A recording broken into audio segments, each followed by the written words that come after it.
Monsieur le vice-consul, mesdames et messieurs les élus et représentants des associations, mesdames et messieurs, chers amis. Ce 17 octobre 1961, près de 30 000 Algériens défilent en soirée contre le couvre-feu qui leur est imposé depuis le 5 octobre par le préfet de police Maurice Papon et le ministre de l'Intérieur Roger Frey.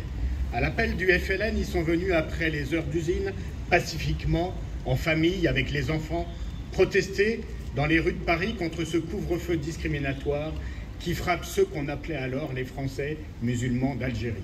Ils marchent sous les fenêtres des Parisiens sans armes et sans cris pour exprimer dans l'unité leur désir d'indépendance pour l'Algérie. Mais le pouvoir veille. Il ne veut pas que l'audace de cette foule descendue de Nanterre, de Besançon, d'Argenteuil ou de Saint-Denis soit récompensée.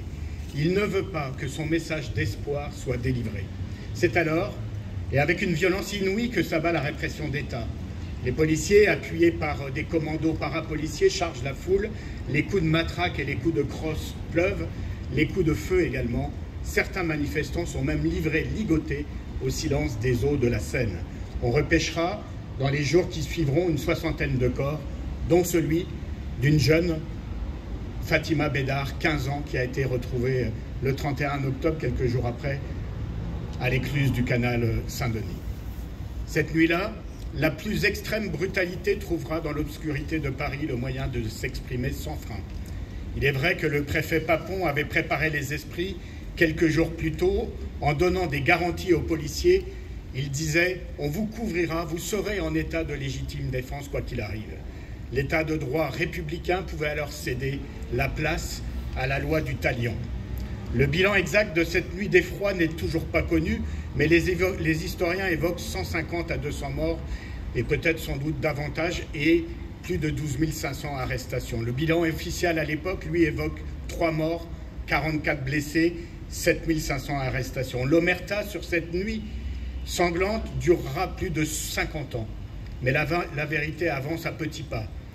Même si, grâce à des associations ou à des municipalités, comme celle de Pierrefitte, des commémorations ont eu lieu avant même que l'État officialise sa réflexion. Ce n'est qu'en 2012 qu'à l'échelle du pays tout entier, la France fera un premier pas dans la reconnaissance de ce massacre.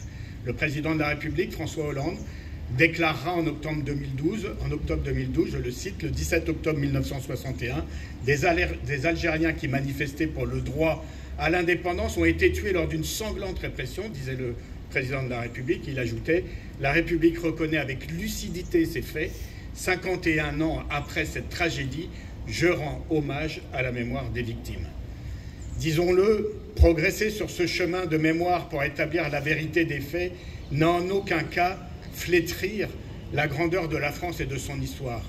Mais la trame de celle-ci n'est pas seulement brodée des heures les plus glorieuses.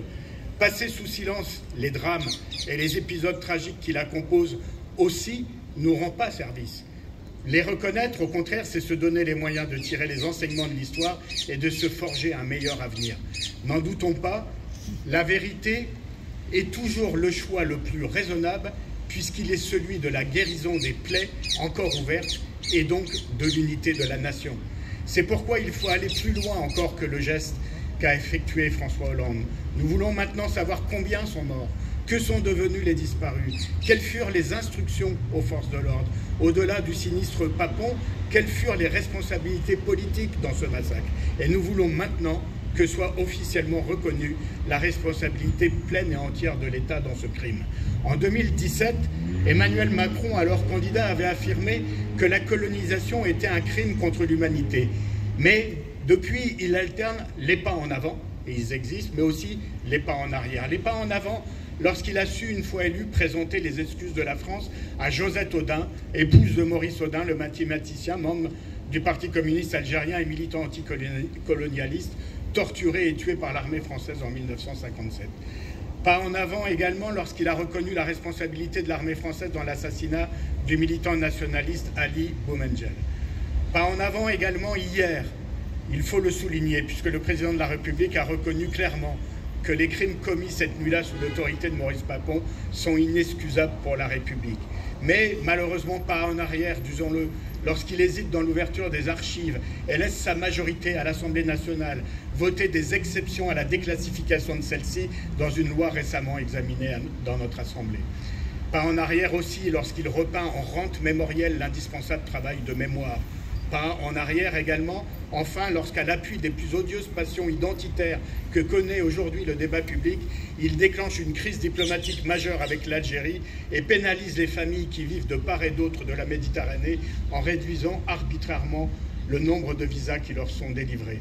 C'est pourquoi la déclaration d'hier doit trouver le moyen de se prolonger, notamment par la création à Paris d'un lieu de mémoire permanent, par l'ouverture réelle des archives afin que le travail des historiens puisse se mener dans la transparence et bien sûr la reconnaissance d'un crime d'État lors du 17 octobre 61. Je veux pour finir avoir une pensée pour toutes les victimes qui étaient venues de notre circonscription, de Pierrefitte, de Villetaneuse, de Saint-Denis, qui sont tombées il y a 60 ans pour avoir défendu paisiblement un idéal.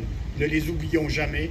Et je veux remercier celles et ceux qui ici même, mènent depuis tant d'années ce combat de vérité. Je veux leur témoigner ici, en votre nom à tous, en mon nom, mon respect et ma profonde gratitude. Je vous remercie.